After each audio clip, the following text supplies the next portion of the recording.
इस्पात मजदूर मोर्चा सीटू ने मजदूर विरोधी बदलाव के खिलाफ सरकार के खिलाफ मोर्चा खोल दिया है। सोमवार को सीटू ने बोकारो स्थित उप श्रमायुक्त कार्यालय पर हल्ला बोल करते हुए जोरदार एक दिवसीय धरना प्रदर्शन किया। महामंत्री आर के गोराई ने सरकार पर श्रम कानूनों में बदलाव कर मजदूरों के शोषण का आरोप लगाया। उन्होंने कहा कि सरकार पुराने दमनकारी नियमों को फिर से लागू करना चाहती है, जिससे बर्दाश्त नहीं किया जाएगा। सीटू ने चेतावनी दी कि मांगे नहीं मानी गई तो आर पार की लड़ाई लड़ी जाएगी। आज पूरे देश में यह कार्यक्रम चल रहा है और यह कार्यक्रम मुख्य रूप से जो आप जानते हैं कि पिछले 21 नवंबर को जो 29 श्रम कानून था, 29 श्रम कानून को बदल करके 4 लेबर कोड में उसको केंद्र की सरकार बोलती है कि हमने उसको समाहित कर दिया गया है। लेकिन जब उसके आप सभी आर्टिकल्स को देखेंगे तो यह मिलता है कि उसमें बहुत सारे कानून को जो पहले लंबी लड़ाई और शहादत के बाद मजदूरों ने हासिल किया था, उसको वो डिलीट किया है, एक तरह से उसको ख़त्म कर दिया है और बदल करके 4 लेबर कोड में तब्दील कर दिया है और जिसका दूरगामी परिणाम और दुष्प्रभावी परिणाम होगा।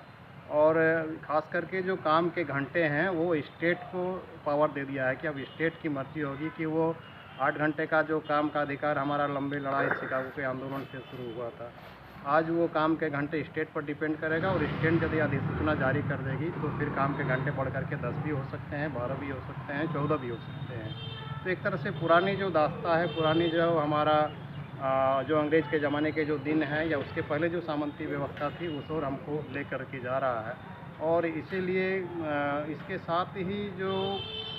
श्रम संहिता में खास करके आप देखेंगे कि जो परिश्रम जो मजदूर कर रहा है, श्रम का जो मूल्य है, उस मूल्य के निर्धारण में भी न्यूनतम मूल्य की जो लड़ाई हम लोग लड़ते थे और उसके बाद हम जो लोग फेयर वेज की भी लड़ाई लड़ते थे, लेकिन उसकी अवधारणा को समाप्त कर दिया गया है। अब मालिकों के ऊपर वो डिपेंड करेगा कि क्या मजदूरी देगा और उसके बढ़ कर के वो जो बात आ रही है कि लेबर लॉज में एक तरह से जो कानूनी जो सुरक्षा था, जिसको हम सोशल सिक्योरिटी बोलते थे लेबर्स का, वो सोशल सिक्योरिटी को ख़त्म किया गया है और इसके खिलाफ में पूरे देश में आंदोलन चल रहा है। और आज पूरे बोकारो, धनबाद से लेकर के पूरे राज्य स्तरीय विरोध प्रदर्शन सभी लेबर डिपार्टमेंट में हम लोग कर रहे हैं और इसके माध्यम से राज्य की सरकार को, राज्य के